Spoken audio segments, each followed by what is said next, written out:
America is a unique country. It was founded on the principles of entrepreneurship, personal initiative, protection of property, and limiting the role of rulers. Whoever they may be, kings, elected officials, or self-proclaimed shepherds, America has created a unique culture that must be protected. In fact, from those who, in any state, at any time for almost 6,000 years, have been robbing successful entrepreneurs. You produce something, someone comes to you and tries to take it away, and in most cases, they actually do take it. At least that's how it was for the first 5,500 years of our civilization's existence. We know about it for 6,000 years from the book Big Letter K at the beginning, from the book Under the Mask of Obligations to Share with the Needy. They take nearly everything from those who produce, leaving us just enough to survive so they can return and take more later. The authorities actually get rich at the expense of those they rob, and then pretend that they are giving everything to the needy. In reality, much gets stuck along the way. We firmly reject green policies and the agenda of taking away property and wealth. Today, we, the creators of everything that exists in the world, and who is trying to change our society through mass migration of barbarians. In general, we actually reject this, and we reject those people who do it, and we try to expel the barbarians and not let new ones come. Why were they barbarians? Because they are barbarians. Period. I'm talking about the United States of America and Europe. Not all, not everyone, but unfortunately a huge number. Here. We are absolutely not satisfied with uncontrolled imports coming here, and the ban on our exports, the bloating of the government apparatus, which costs us money. We have very little. They took millions of people because of unemployment to put them in the tax office and everywhere else so they could rob us better or pretend that we don't have unemployment.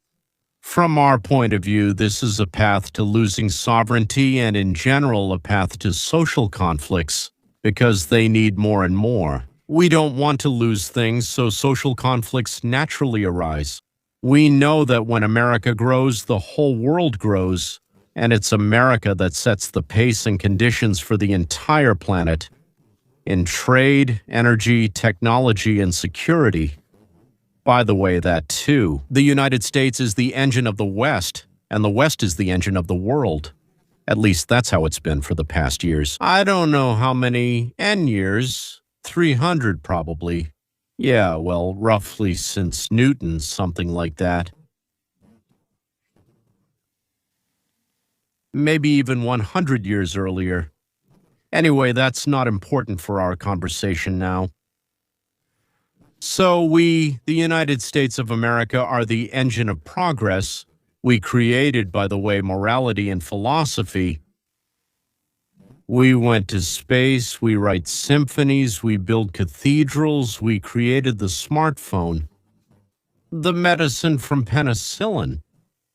We lit up light bulbs. It wouldn't be good to live without light bulbs, ladies and gentlemen. The West has learned to produce enough food so that no one dies of hunger. From my point of view, the epical 10th meeting of the Cabinet of Ministers of the United States of America has just ended.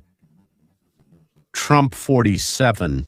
This is the 10th time they have met. The first time after a year has passed. Since the ascension, I don't know how to put it, the left likes to say ascension, of Trump, to Trump's move to the White House. The second time, much more experienced and with a clear understanding of what to do to pull us out of that swamp, that cesspool, that nightmare they tried to drive us into. So the results of the year have been summed up, and they are phenomenal. That's probably the word I would use to describe what I'm about to tell you. Why do I say this? I don't mean it with epithets like the other side usually does, but with numbers, data, and so on. So at the 10th meeting, the agenda was reset, probably for at least the next year, and most likely until the end of Trump's administration. A record year and a glimpse ahead. The main topics discussed at the meeting were rapid economic growth, a sharp reduction of bureaucracy, the fight against corruption, and the plundering that the elites have subjected us to. Here, over not just the last 4 years, but I would say over many, many years already, reducing government spending, which also includes tax relief for the population. Raising the standard of living for all Americans to a previously unprecedented level. So, we're starting the second year. Tremendous progress has been made. I want to thank the entire cabinet for 12 months of unprecedented achievements. We really did it. It's truly unprecedented. The numbers we've seen in the economy and growth, you certainly see them. And all of this happened despite the government shutdown by the Democrats. Without the shutdown, we would have added about 1.5 percentage points to the already record high numbers. So this was, I believe, and many people say so, the most successful year of any administration in American history. The first year, there has never been a first year like this, including the fact that we put out 8 wars, and there's another one. We think it's about to end too. It's all true. The numbers show that America is rapidly moving toward a new peak of prosperity, toward a new golden age. It's no coincidence that Trump called the protection of America from the air the Golden Dome and the new warships the Golden Fleet. It looks like we're heading toward a golden age in the life of the country. No matter what they call it or how they whine, I can't say I don't know if they were whining. I'm being liberal. The liberals, oh, what a word I've come up with. The liberals, television announcers, just announced that the murder rate in our country has shown the biggest decrease in history. It's at its lowest level in 125 years. For the first time in recorded history, it's the lowest in at least 125 years. That's remarkable. Let's begin with the numbers, shall we? The number of violent crimes has dropped sharply, maybe because about 500,000 illegal criminals were caught and deported, so there are fewer of them on our streets now. Maybe it's because after 4 years of Biden, the police finally had their hands untied and were told, guys, do everything you can. We won't, so to speak, punish or destroy you for trying to prevent crime. It has once again become an honor to be an American police officer, an American serviceman, and in general to be an American. So what happened over the past year? Over the past 8 months, not a single illegal immigrant has been allowed into our country. It's hard. It's hard to believe even for me. But the people who make these lists are supposedly nonpartisan, although I would say they lean toward the Democrats. And if they say so, I'm all for it. As you probably know, we had a certain situation regarding Venezuela. I just want to thank General Keane and his staff for the work they've done. It's incredible. No one has ever seen anything like it. And as soon as this happened, I want to thank the leadership of Venezuela.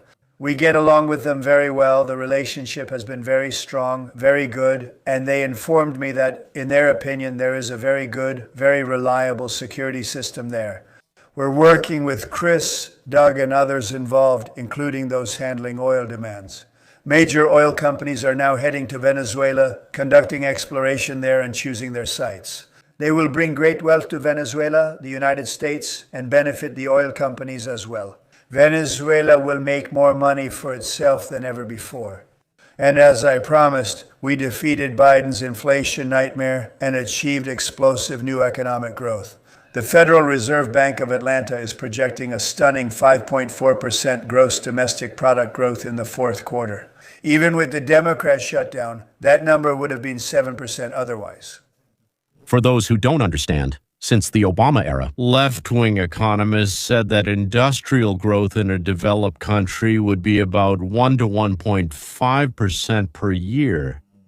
Well, so what for the United States? That's very good, and 2% is just a record. Developing countries, sure, but we've already reached such a level that, well, if it's 2%, we should be happy. Under Biden, it was higher. Because people were coming back, it means they were thrown out of their jobs, workplaces were closed, they were coming back, and formally, on paper, it just looked like people returned. Oh, we have 3% there, maybe even 3.5%. Once there was a complete lie, well, never mind. But Trump had just started and had already reached not 2, not 2.5, not 3.5. Gentlemen, 5% annual growth. The fourth quarter shows that our annual growth is 5%. This is absolutely unheard of. This is absolutely unheard of. This will ensure higher wages. This will create thousands of new jobs. This will lead to a sharp increase in the standard of living in the United States.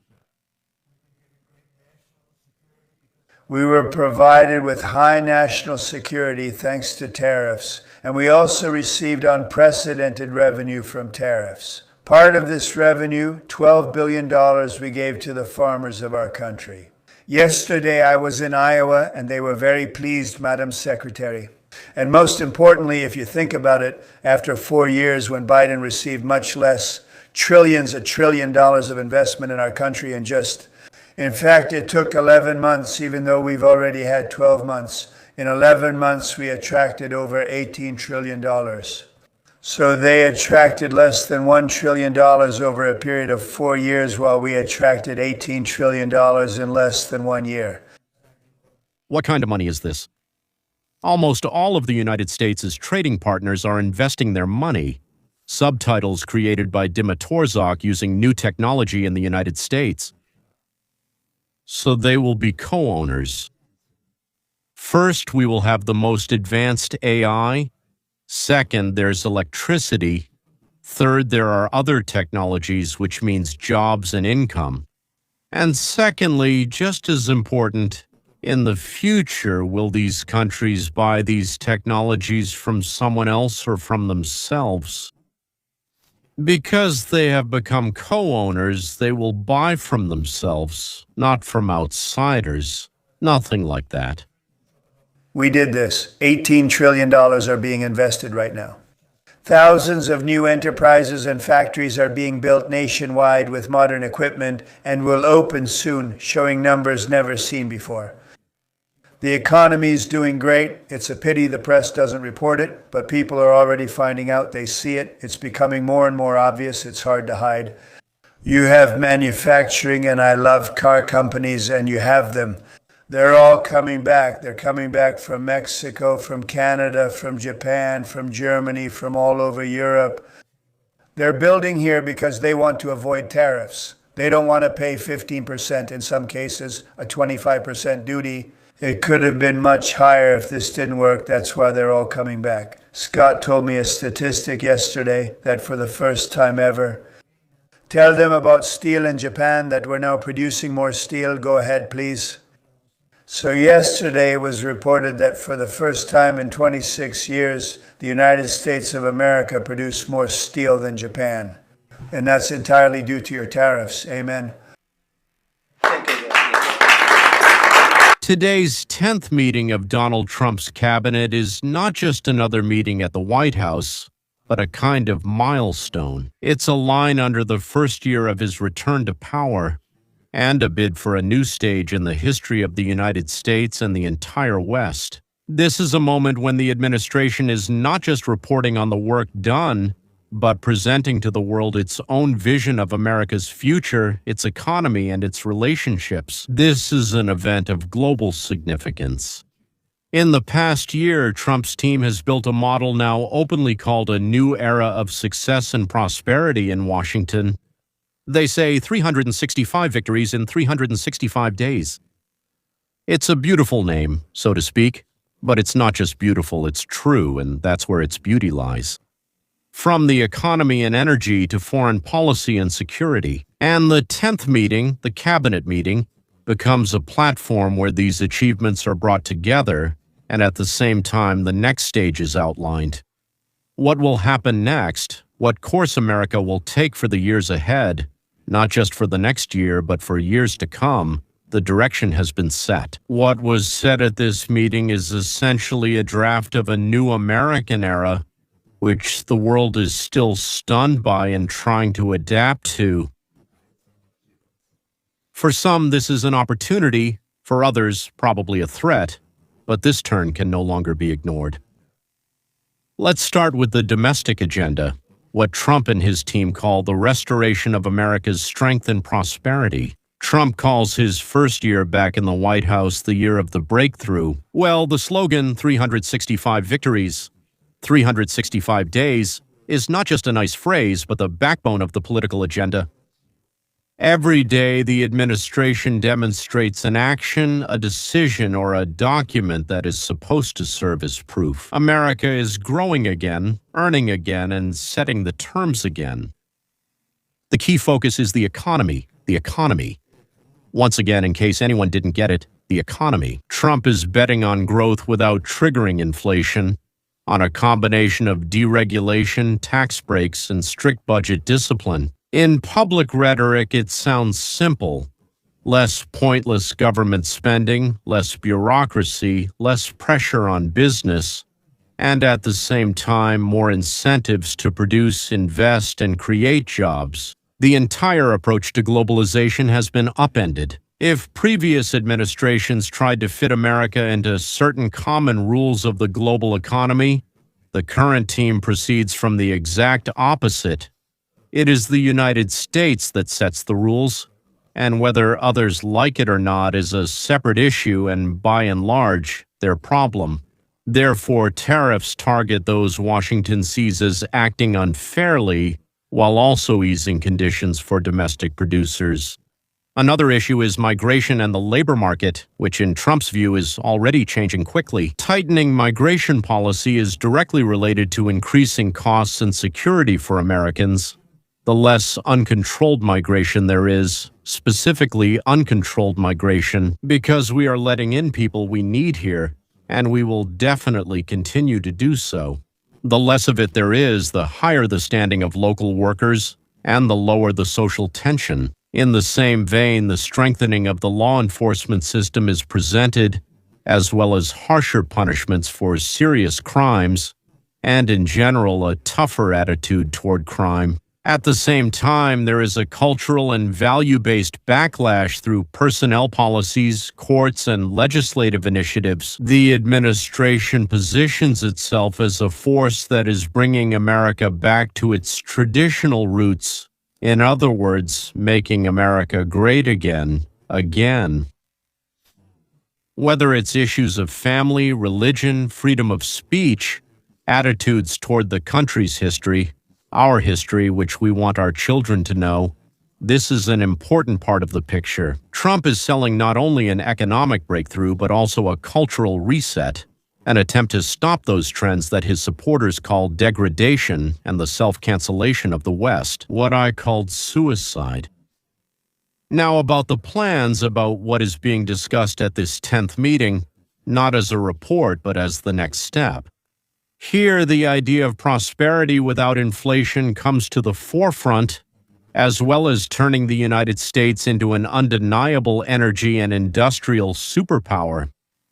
The administration is betting on traditional energy and nuclear power, which is logical. I was a little bit surprised. Not surprised that they did it, not surprised that they're saying it, because there will definitely be an outcry from the left. So the main thing is to review and cut off unprofitable green projects, to get rid of them, to shut them down. I don't know which way is better to put it.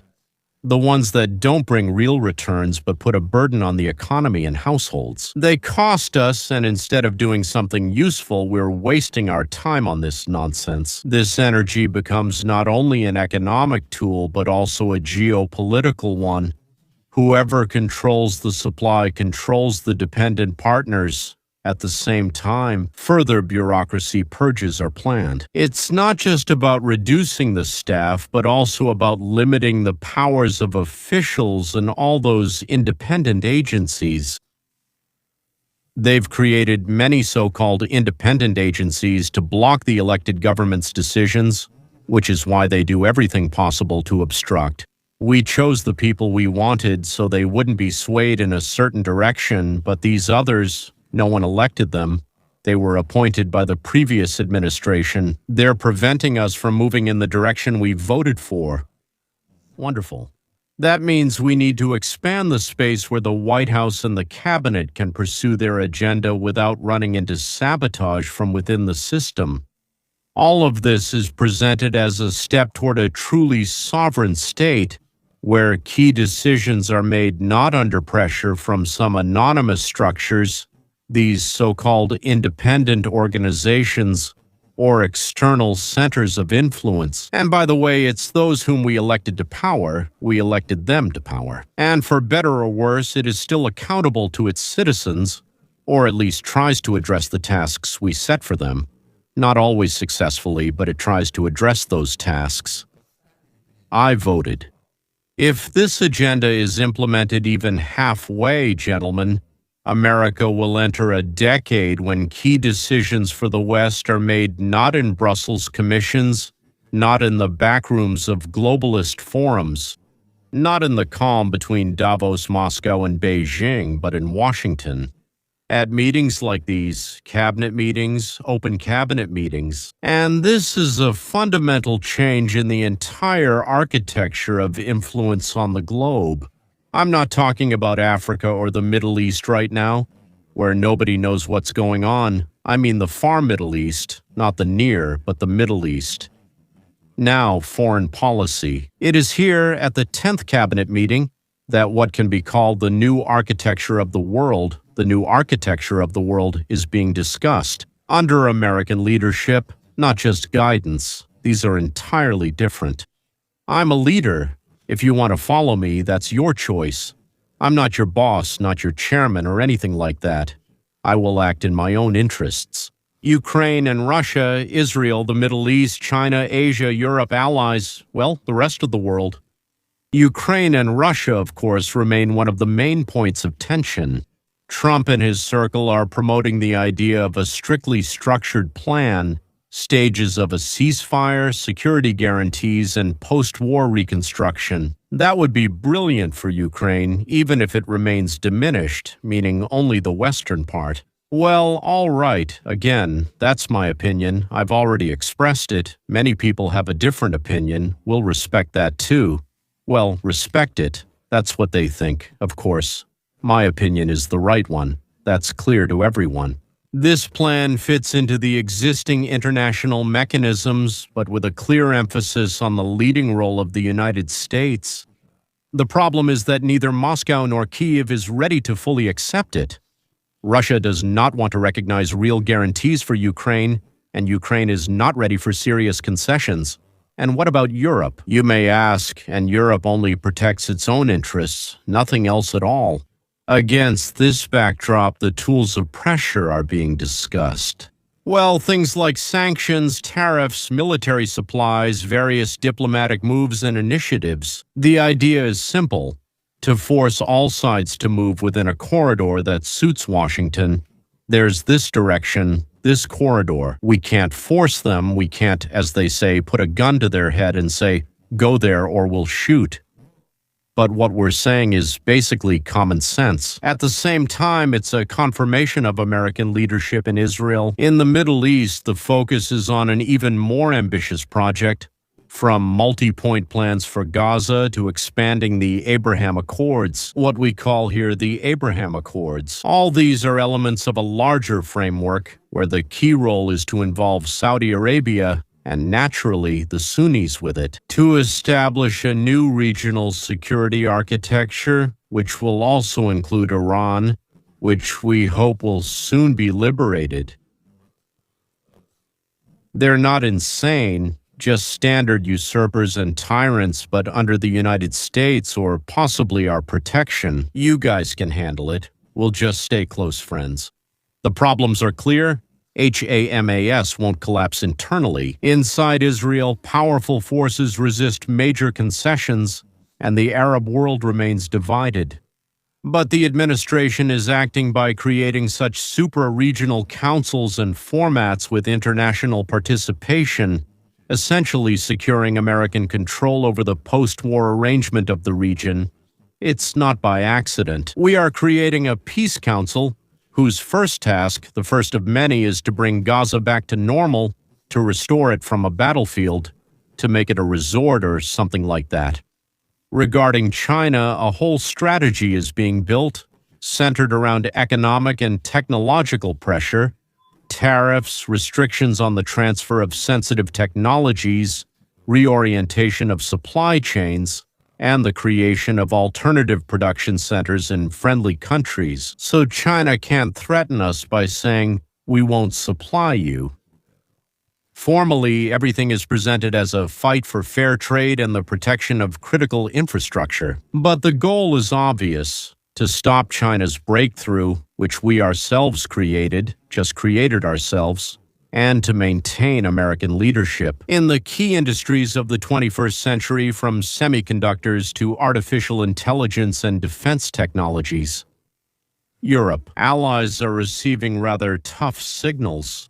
The era of free security is over. You've already eaten all the free cheese, and now you'll have to pay for it or there won't be any at all. Either they increase their defense spending to new, much higher levels, or they face tariffs, as was suggested to Spain, partial withdrawal of American guarantees, and a revision of previous agreements. If you don't do what you agreed to, then we won't do what we agreed to either. A new era has begun. You want something, we want something, so let's negotiate. America no longer wants to fund or protect those unwilling to pay for their own defense. All right, that's enough. Everyone has outgrown their short pants. It's time to move forward, guys, all together. This shapes a worldview where the United States is not just one of the centers of power, but the main architect of the rules. And the language of these rules is not diplomatic courtesies, but very concrete tools. Again, tariffs, again, sanctions. If you want, I'll deploy a military contingent right in front of you, at sea or in the air, anywhere near you. Here we are, energy contracts, technological restrictions. And against this backdrop, the 10th meeting of Trump's cabinet takes on a symbolic and political significance that hasn't been seen in American practice for a long time. This isn't the kind of cabinet that quietly discusses another report. This is a team that openly shows we are rewriting the rules. And by the way, if anyone doubts it, we will see this through to the end. Trump himself presents what's happening as a unique turning point in United States history, a combination of radical national sovereignty, aggressive protectionism, and a willingness to break old international structures. They don't work, guys. They just don't work. You've said it yourselves 100 times. If someone keeps doing the same thing and expects different results, not the same as always, then what are they? Crazy, insane, right? Unlike our traditional administrations, his team isn't afraid to bring conflicts out into the open and speak to partners in blunt terms. Everyone's used to it, but as soon as they come in, they start arguing and yelling at each other. He comes out in front of the camera again. Well, that's it. We're done with this. We're tired of it. We're Americans. We're not Spanish-speaking conquistadors. We package all this into a simple, powerful, and hard-to-digest narrative. A new era of success and prosperity.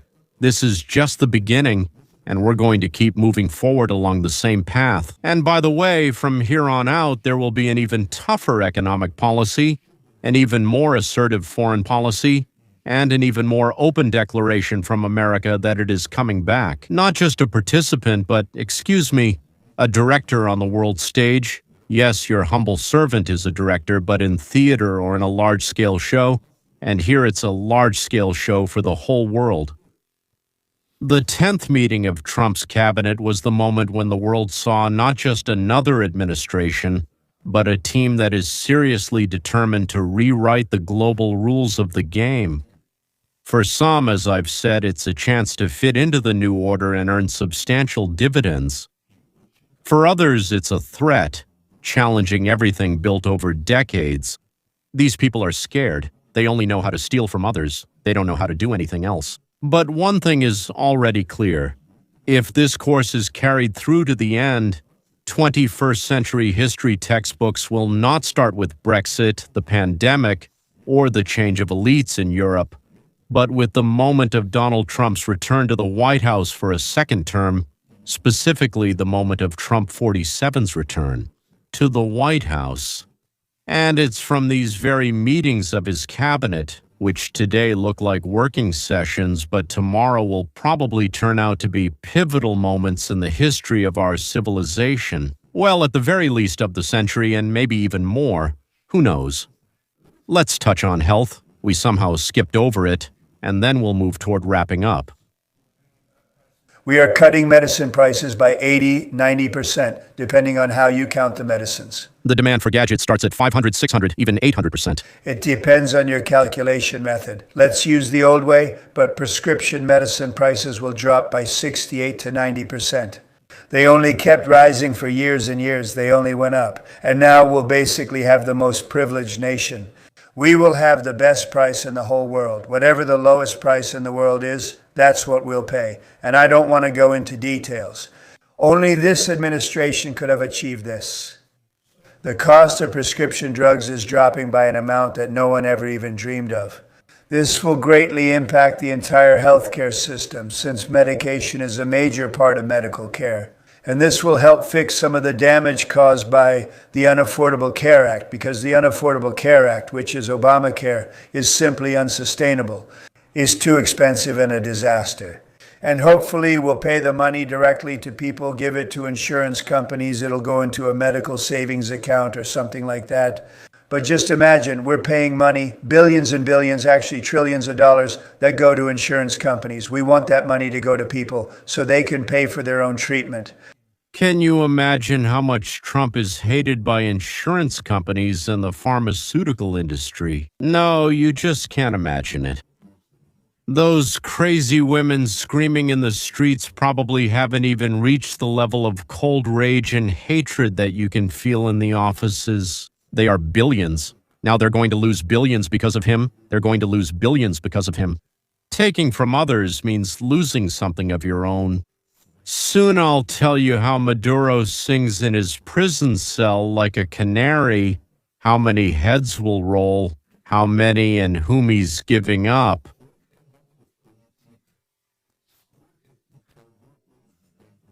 So stay tuned for the next episodes, ladies and gentlemen. I think it's unlikely to be the next one, but in the one after that, I'll show you. So, Nikolai, I don't remember his patronymic. I used to know it, but I forgot. Yes, Nicolas Maduro in all his glory. And for now, until next time.